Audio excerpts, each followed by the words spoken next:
Hi guys, we're gonna be doing another FL Studio tutorial here on tempo automation, things like that. For this, we're gonna be working with film scoring orchestral type piece here. Let's assume we haven't done any tempo changes, and I want this done at 102 BPM. So let's hear the beginning of it a little bit.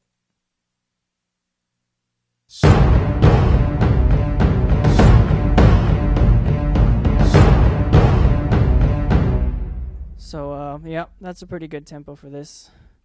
Let's assume that I haven't done any tempo changes yet. We see I do have the retardando here. Let's take all that out. Hold on, let me make sure I put them. Let's undo that. Alright, so what we're going to do is, for tempo changes for the retardando here, what you want to do is find out where you want the tempo change to happen. Apparently I wanted it to happen here.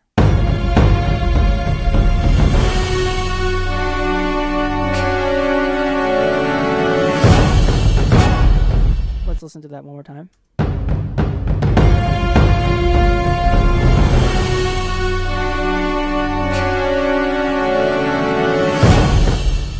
Yeah, it is a pretty cool part, but it can be a lot more expressive with changing tempo, especially when a computer is playing it. You kind of lose that human feel. So we're gonna make it more expressive by changing tempo. First thing we have to do is we have to open up a clean channel. Let's just pretend this was a clean channel here, and what we're gonna do is we're gonna open up a clean channel.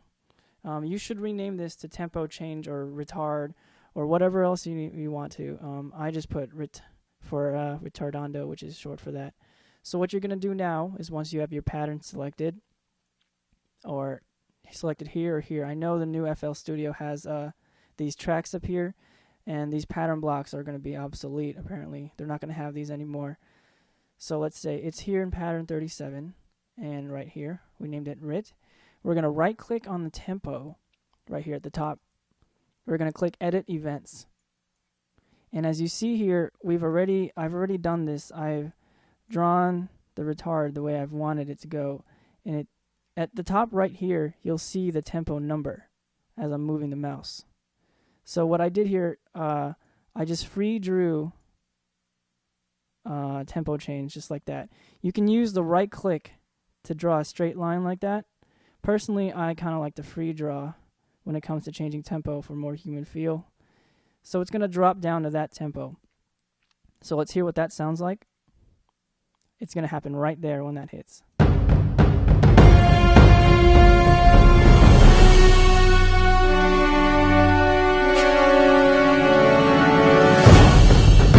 Well, now what most people don't do and don't realize is, once you have that, if you don't have the original tempo you wanted right there, it's not going to go back. So you have to make one that says tempo 102 in the beginning. So we have to put that there. So what you have to do for that, right click edit events, go find where 102 is. It was right there, and you're going to click on it. Now see, we can click here. We need to pick the pencil tool. We can change like that without making any sort of tempo change. It'll just stay there. So we're going to put it back at 102. Looking up here to see where the tempo is, and that is at 102.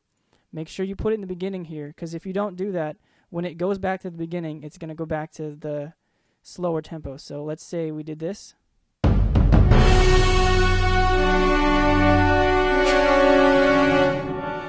And now if we go back to the beginning, it's going to play at that 76 tempo. It's not going to go back to 102. So that's why you want to put that there. So now it'll go back to that. So what I did here, it did do a little retardando for a little bit, and then right here it goes back to the original tempo.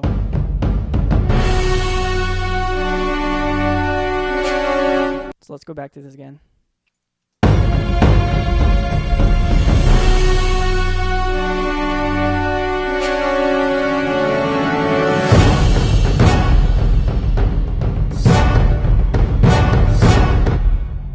Okay, and I also did it here at the end, so let's see what that sounds like.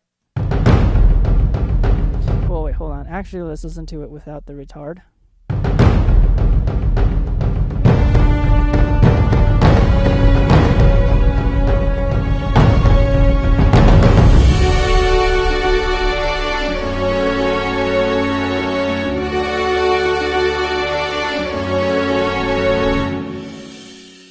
Well, I added the retard there because I feel like this part should be more expressive, more flowing. It doesn't really have that feeling at this fast-paced tempo we have here earlier.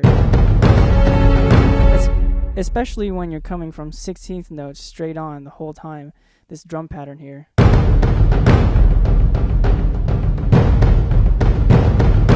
Coming right after that, going into that tempo is just going to make it feel like this orchestra part isn't really flowing. So what I did was add that retard. Let's gonna Control Z, undo that. Let's see what it sounds like with the retard there.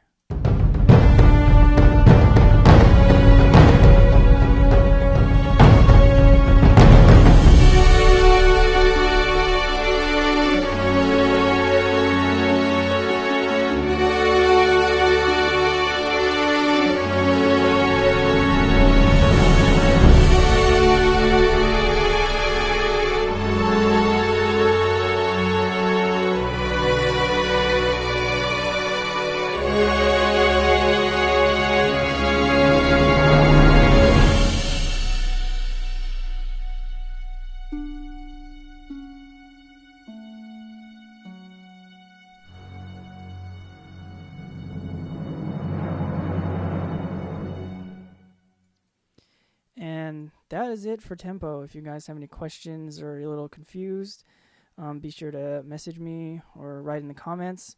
Again, this is using East-West Symphonic Library.